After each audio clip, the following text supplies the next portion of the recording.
आज हिंदुस्तान के जो कानून हैं जिसकी चर्चा मैंने थोड़ी बहुत पिछली बार की थी, आज एक अलग विषय पर चर्चा करेंगे। वो है भ्रष्टाचार से संबंधित कानून, उसकी क्या प्रक्रिया है और उसके बारे में क्या क्या भ्रांतियां हैं। भ्रष्टाचार निरोधक कानून 1947 में बना था।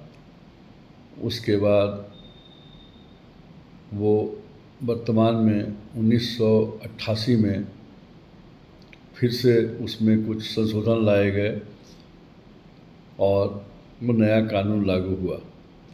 उसमें मुख्यतः 4 चीज़ों पर अपराध बनता है। एक तो घूस लेने की बात, यदि कोई रिश्वत लेता है तो वो कानूनी अपराध के दायरे में आता है, चाहे वो सरकारी सेवक हो या गैर सरकारी आदमी हो जो कि किसी सरकारी सेवक को प्रलोभन देकर काम कराने की इच्छा रखता हो। दूसरा, आय से अधिक संपत्ति, ऐसी संपत्ति का उपार्जन करना जो कि वैधानिक आय के घेरे में नहीं आता है और उससे ऊपर चला जाता है। जैसे यदि किसी आदमी की हर स्रोत से 1 लाख रुपए की आमदनी है लेकिन उसके पास 2 लाख रुपए की संपत्ति पाई जाती है तो वो आय से अधिक संपत्ति का मामला बनता है। तीसरा है मिसअप्रोप्रिएशन, सरकारी राशि का गबन करना, उसको अंग्रेजी में क्रिमिनल ब्रीच ऑफ ट्रस्ट भी कहते हैं। और चौथा है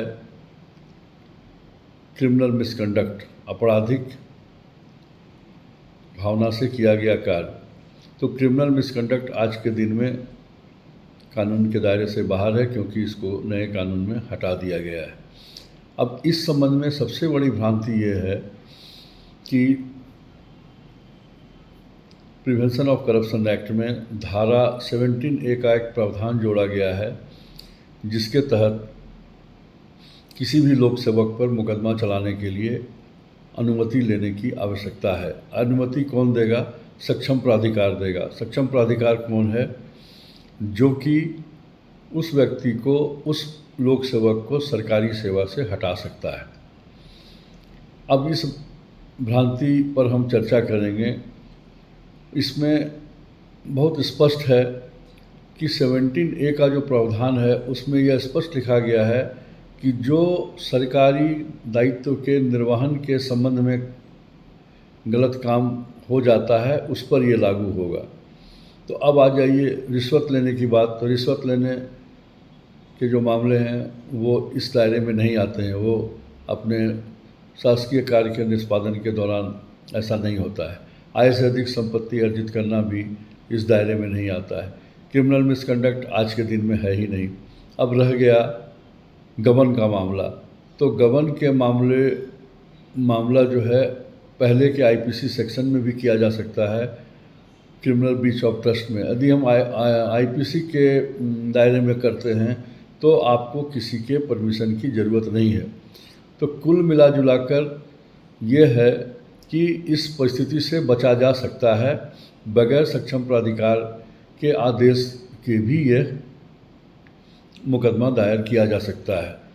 और इस संबंध में माननीय उच्च न्यायालय पटना ने मगध यूनिवर्सिटी के केस में फैसला दिया था, जो 50 पृष्ठों के फैसले को एक लैंडमार्क जजमेंट कहा जा सकता है, जिसमें कि माननीय न्यायालय ने बिल्कुल स्पष्ट कर दिया है कि यह ब्लैंकेट प्रोटेक्शन नहीं है।